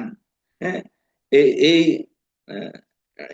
ইংরেজিতে বলা হয় কাল্টিভেশন একে, শব্দ ধ্যান, শীলনম কাল্টিভেশন, অর্থাৎ কি বলে একদম সহজ বাংলায় বলতে গেলে মানে ফলেন রূপেন, অর্থাৎ ফসল, ফসল ফলানো। হ্যাঁ, শীলনম মানে ফসল ফলানো। তো কৃষ্ণ অনুশীলনের মাধ্যমে শীলনম আমাদের ফসল ফলানো, অর্থাৎ তার রূপ প্রদান করা। এইভাবে সেজন্য প্রভুপাদ শুদ্ধ ভক্তির বর্ণনায় এই কার্য সম্পাদনের এই 2টি মার্গের কথা উল্লেখ করেছেন। আমরা দেখতে পাই এই শ্লোকে তাৎপর্যে, সেখানে প্রভুপাদ উল্লেখ করেছেন 2টি, যে জড়জগৎকে ভোগ করার বাসনা, আর একটা হচ্ছে সেই বাসনা থেকে মুক্ত হওয়া। এই 2টি মার্গ, একটা হচ্ছে প্রবৃত্তি মার্গ আর একটা হচ্ছে নিবৃত্তি মার্গ। 2টি মার্গের কথা উল্লেখ করেছেন। অর্থাৎ প্রবৃত্তি মার্গ আর নিবৃত্তি মার্গ, এক হচ্ছে জড়জগতের ভোগ করার বাসনা থেকে ভোগ করার বাসনা, বাসনায় প্রবৃত্ত হওয়া, আর একটা হচ্ছে সেই বাসনা থেকে নিবৃত্ত হওয়া, প্রবৃত্তি আর নিবৃত্তি। প্রভুপাদ উল্লেখ করেছেন যে ভগবানের এই 3 প্রকার শক্তির মধ্যে ভগবানের যে 3 প্রকার শক্তি আছে, বহিরঙ্গা, বহিরঙ্গা শক্তিকে আহ শক্তিতেও প্রভাবিত হয় না। সব সময় পরা প্রকৃতির আশ্রয়ে ভক্ত কর্ম করে যান, যারা এইভাবে কৃষ্ণ অনুশীলন করেন তারা। সেজন্য সদ্গুরুর কৃপায় এই ভক্তি সাধন হয়। এবং যেরকম বলেছে যে সবার পক্ষে সেটা সম্ভব নয়, ব্রহ্মাণ্ড ভ্রমিতে কোন ভাগ্যবান জীব, গুরু কৃষ্ণ প্রসাদে পায় ভক্তিলতা বীজ। তো সবার দ্বারা সেটা হয় না। সদ্গুরুর কৃপায় যখন আমরা এভাবে অনুশীলন করি, তখন গিয়ে আমাদের আনুকূল্যেন যখন অনুশীলন করি, আনুকূল্যেন মানে হচ্ছে সদ্গুরুর কৃপার মাধ্যমে, তার চরণাশ্রয়ের মাধ্যমে যখন কৃষ্ণকে অর্থাৎ সাক্ষাৎ ভগবানকে, যখন যিনি ভগবান, যিনি যার থেকে সমস্ত অবতারগণের সৃষ্টি হয়েছেন, তার যখন আমরা অনু অনু অর্থাৎ আমাদের শুদ্ধ মন বাক্য আমাদের ইন্দ্রিয় সমুদ্রের দ্বারা যখন শিলনম অর্থাৎ অভ্যাস, সেবা, পূজা, ধ্যান, হ্যাঁ, এগুলো শিলনম, তার প্রতি যখন আমরা এভাবে প্র্যাকটিস করি, তখন গিয়ে কি হয়, আমরা ভাগ্যবান জীবরূপে পরিণত হয় এবং সেই ভাগ্যের ফলে সদ্গুরুর কৃপা আমরা প্রাপ্ত হতে পারি। তার মধ্যে আবার অন্যাভিলাষিতা, শূন্যম, এটা খুব কাজ করে। কিন্তু অন্যাভিলাষিতা শূন্যম অর্থাৎ ভক্তি রসামিত সিন্ধু গ্রন্থে শুদ্ধ ভক্তের লক্ষণ সম্বন্ধে ছিল রূপ গোস্বামীর বর্ণনায় এই যে সারমর্ম, এটা সারমর্ম হচ্ছে কি, যে তিনি সর্বদা অপ্রতিভাবে অনুকূল ভাবে ভগবানের সেবা করেন। এটা হচ্ছে এই গ্রন্থের সারমর্ম ধরতে গেলে। হ্যাঁ, এই ধরনের কৃষ্ণ ভাবনাময় কার্যকলাপের পবিত্রতা বজায় রাখতে হলে তাকে জড়কর্ম, আরেকটা হচ্ছে কি বললাম, এই মনোধর্ম প্রসূত যে দার্শনিক জ্ঞান, জ্ঞান ও কর্মাদি, জ্ঞান ও কর্মাদি অর্থাৎ জড়কর্ম আর মনোধর্ম, নিজের যা ইচ্ছে তাই করলাম ভক্তি, ভগবত ভক্তিতে, হ্যাঁ, বাস গোপালকে নিয়ে এসে আমার ফটো দেখতে পাই, খাটের উপরে বসিয়ে দিয়েছে একদম 20-25টা 30টা গোপাল, হ্যাঁ, তারপরে এই করছে, সে যা মানে ভগবত কোনো ইয়া নেই, যা খুশি তাই করে, এভাবে করা মনোধর্ম প্রসূত। তো এই জন্য বলছে কি না, জড়কর্ম এবং মনোধর্ম প্রসূত দার্শনিক জ্ঞান থেকে আমাদের অবশ্যই মুক্ত হতে হবে। প্রস্তাবনাতে এখানে উল্লেখ করেছেন প্রভুপাদ। সেজন্য অন্যাবিলাস অর্থাৎ কৃষ্ণ ও কৃষ্ণ ভক্তির অভিলাষ ব্যতীত অন্য বস্তু এবং ব্যক্তির অভিলাষ। আর অন্যাভিলাষিতা শব্দের প্রয়োগের কারণ হচ্ছে এখানে যে অন্যাবিলাস বরণ রূপ স্বভাব নিষিদ্ধ করা হয়েছে এখানে। হ্যাঁ, অন্যাবিলাস বরণ রূপ স্বভাবকে এখানে নিষিদ্ধ করা হয়েছে। আর জ্ঞান ও কর্মাদি অনাবৃতম তো রয়েছে সাথে। জ্ঞান মানে সম্বন্ধ জ্ঞান, ভক্তির পোষক হয়।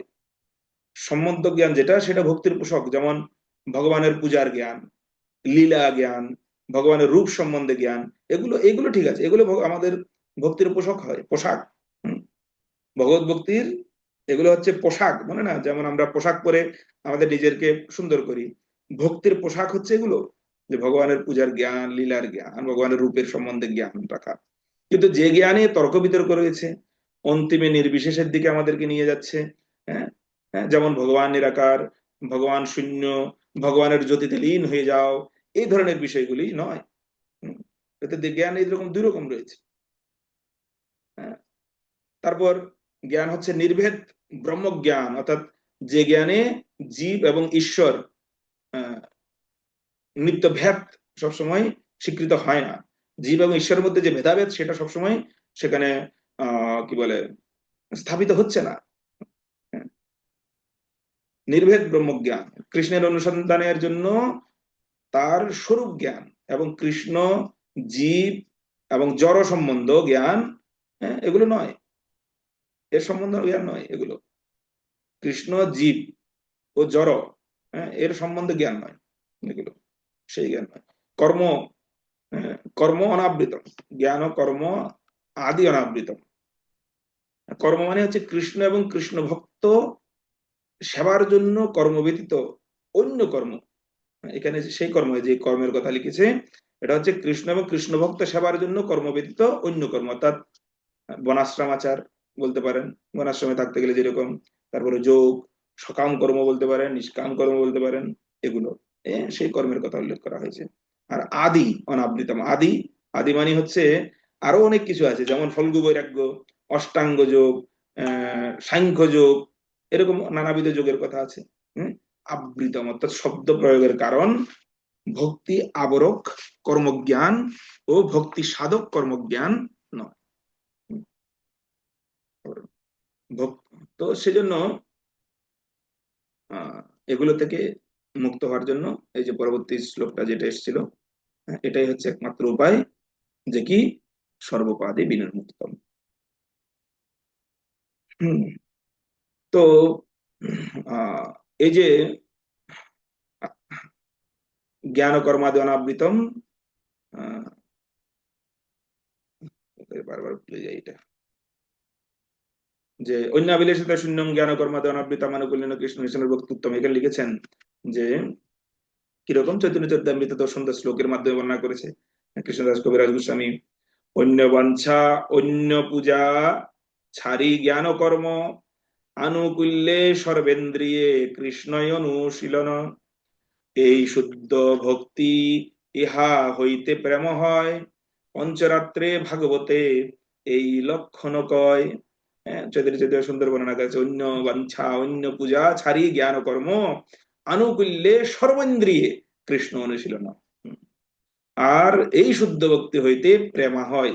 এভাবে যখন কেউ ভক্তি ভগবত ভক্তি শুদ্ধ ভক্তি অর্জন করেন, তখন আস্তে আস্তে সেটা প্রেমভাবে প্রেম ভক্তিতে রূপান্তরিত হয়।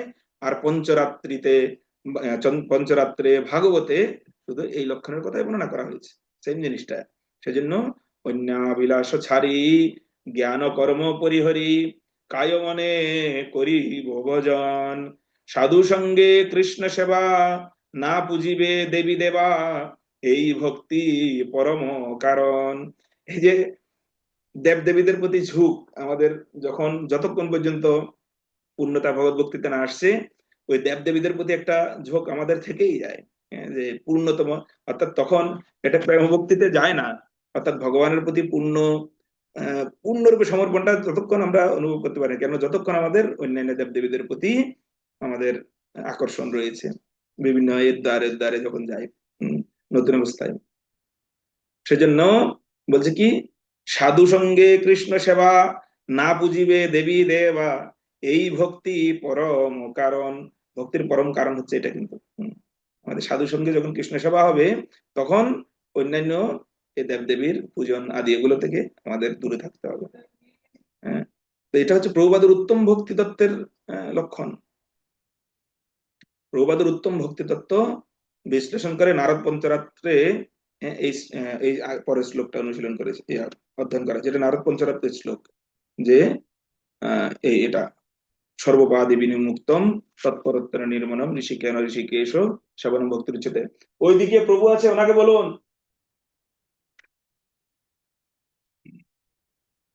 এটা হচ্ছে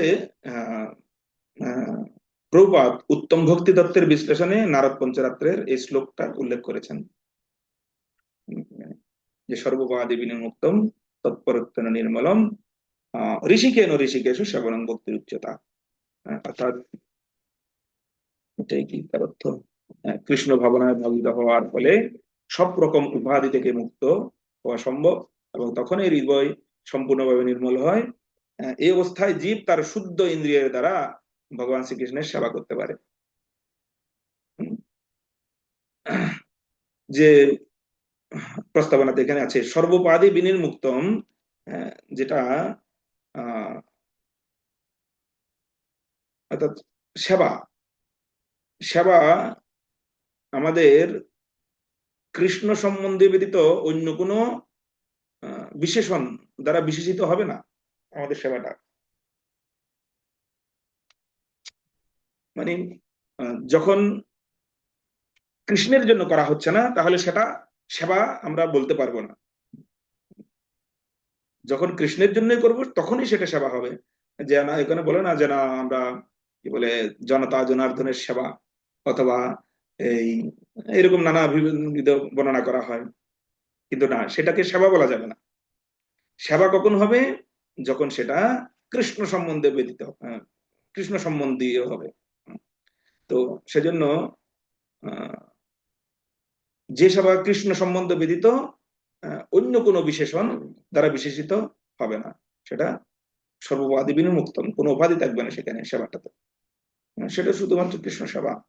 তৎপর কৃষ্ণ সেবা সর্বপদে বিনির্মুক্তম তৎপরত্ব নির্মলম। তৎপর মানে প্রীতি এবং আগ্রহের সহিত একমাত্র কৃষ্ণের হয়ে যাওয়া, কৃষ্ণপর।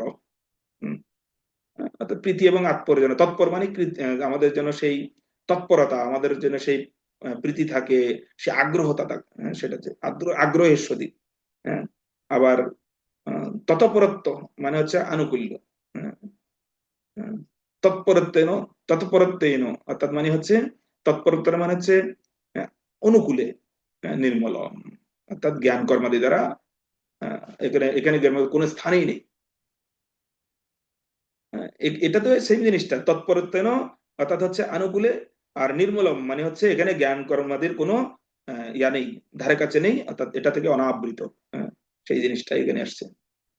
কোনো উপাধি নেই, কোনো সে কোনো কি বলে শুধুমাত্র প্রীতি এবং আগ্রহের সহিত একমাত্র কৃষ্ণের জন্য, আর তৎপরত্ব মানে অনুকূল্যে, আর হচ্ছে নির্মল মানে হচ্ছে কোনো জ্ঞান করাদির দ্বারা অনাবৃত থাকবে।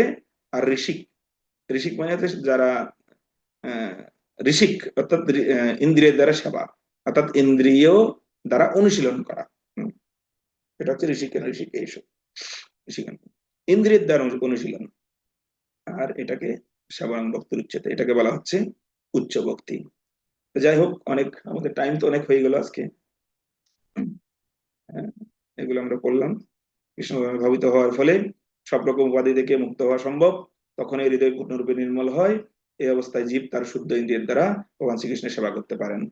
তো আজকে আমরা আলোচনা করেছি অনেক কিছু, মঙ্গলাচরণ আলোচনা করলাম, বস্তু নির্দেশ, আশীর্বাদ, নমস্কার, তিনটা বিষয় আলোচনা করেছি মঙ্গলাচরণে।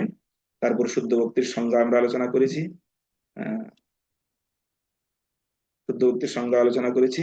যা আলোচনা হলো মঙ্গলাচরণ বস্তু নির্দেশ, অর্থাৎ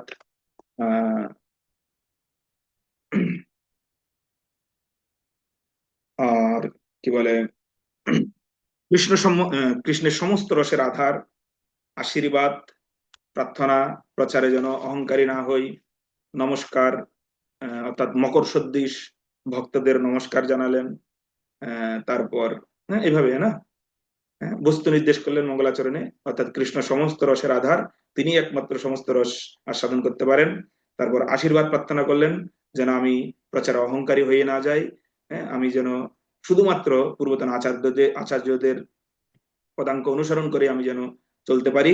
তারপর নমস্কার জানালেন কাদের, যারা মকর সদৃশ ভক্ত আছেন তাদেরকে প্রণাম জানালেন। তো এই বিষয়ে আমরা আলোচনা করলাম, এটা হচ্ছে মঙ্গলাচরণে। তারপরে হচ্ছে ভক্তির সঙ্গে এই গ্রন্থের রূপরেখা আমরা আলোচনা করলাম, আর পরিবেশার সূত্র অর্থাৎ ভক্তির শুদ্ধ ভক্তির সংজ্ঞা আমরা আলোচনা করেছি। যাই হোক, এর থেকে আমরা উপলব্ধি করতে পারি, অর্থাৎ যেটাকে আমাদের আন্ডারস্ট্যান্ডিং বলা হয়, আন্ডারস্ট্যান্ডিং, সেটা হচ্ছে ভক্তির সিন্ধু গ্রন্থের রূপরেখা। সমস্ত রসের আধার কে এবং কেন, কেন কৃষ্ণ সমস্ত রসের আধার, এবং কে এই সমস্ত রসের আধারক, ভক্তকে কেন মকরের সঙ্গে তুলনা করা হয়েছে, আর ভক্তির পরিভাষার সূত্র কি, পরিভাষার সূত্রের দুটি লক্ষণ কি কি, এই সমস্ত আজকে আমরা আলোচনা করেছি। কালকে এগুলো হয়তো আপনাদের বলতে হতে পারে, তাই যারা শ্রবণ করেছেন তারা বলতে পারবেন যে শান্ত সমস্ত রসের আধার কে এবং কেন, ভক্তকে কেন মকরের সঙ্গে তুলনা করা হয়েছে, আর ভক্তির পরিভাষা সূত্রটা কি, আর পরিভাষা সূত্রের লক্ষণ কি কি কি। ভক্তকে মকরের সঙ্গে তুলনা কেন, মুক্তির কোনো বাঞ্ছা নেই, তুচ্ছ মুক্তি বাঞ্ছা। ভক্তির পরিভাষার সূত্র হচ্ছে অনুকূল ভক্তি, আর লক্ষণ হচ্ছে কি অনুকূল ভক্তির, একটা হচ্ছে স্বরূপ লক্ষণ আর একটা হচ্ছে তটস্থ লক্ষণ।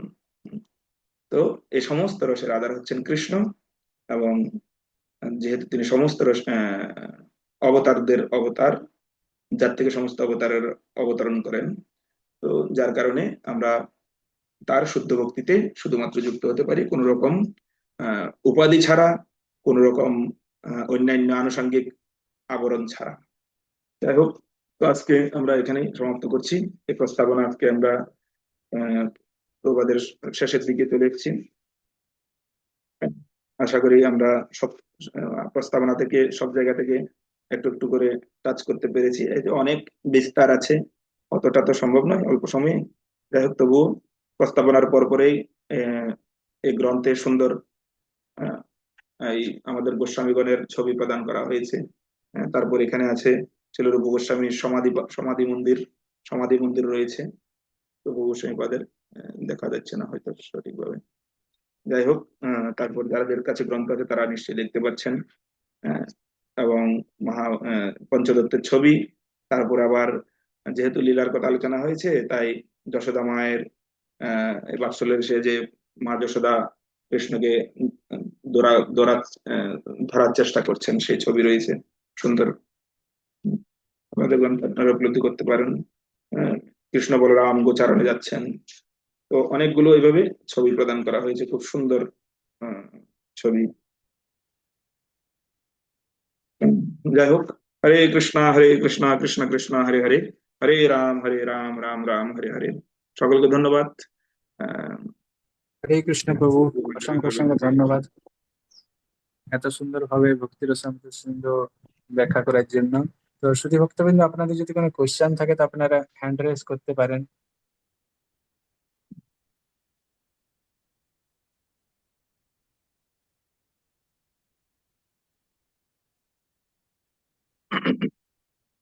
মৌসুমী মাতাজি, আপনি আনমিউট করতে পারেন।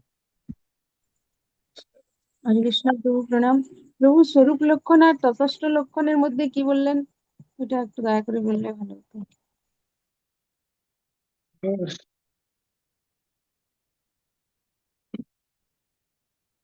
দুটি লক্ষণের আমরা আলোচনা করেছি, একটা হচ্ছে স্বরূপ লক্ষণ আর একটা হচ্ছে তটস্থ লক্ষণ। স্বরূপ লক্ষণ হচ্ছে এতক্ষণ ধরে আমরা যেটা আলোচনা করলাম, আনুকূল্যেন কৃষ্ণানুশীলনম, অর্থাৎ অনুকূল ভক্তি, এটা হচ্ছে স্বরূপ লক্ষণ।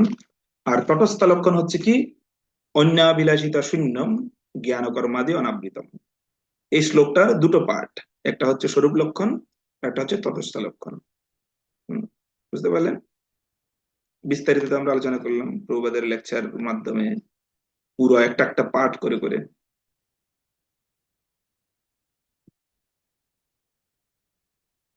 বোঝা যায়নি?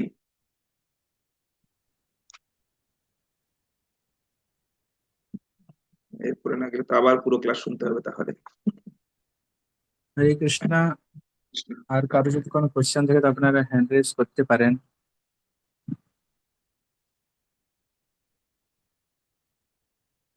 ঠিক আছে। হরে কৃষ্ণ। হরে কৃষ্ণ আছে। বাবু, আর কারো তো কোশ্চেন নেই। তো আরেকটা অ্যানাউন্সমেন্ট, যে এই যে ক্লাসটা, এটা আপনারা ইসকন রঘুনাথপুর যে ফেসবুক পেজ, সেখানে লাইভ করা হচ্ছে। তো ওখানে আপনারা রেকর্ডিংটা পেয়ে যাবেন। অনেকে চাইছিলেন রেকর্ডিং করতে, কারণে। তো আর কারো কোশ্চেন নেই প্রভু, তো আপনাকে আবার অসংখ্য ধন্যবাদ এত সুন্দরভাবে ব্যাখ্যা করার জন্য। তো এবার আমরা বৈষ্ণব প্রণাম করে আজকের ক্লাস এখানে বিরাম দিতে পারি। वाञ्छा कल्पतरुभ्यश्च कृपा सिन्धुभ्यैव च पतितानां पावनेभ्यो वैष्णवेभ्यो नमो नमः। नमो नमः।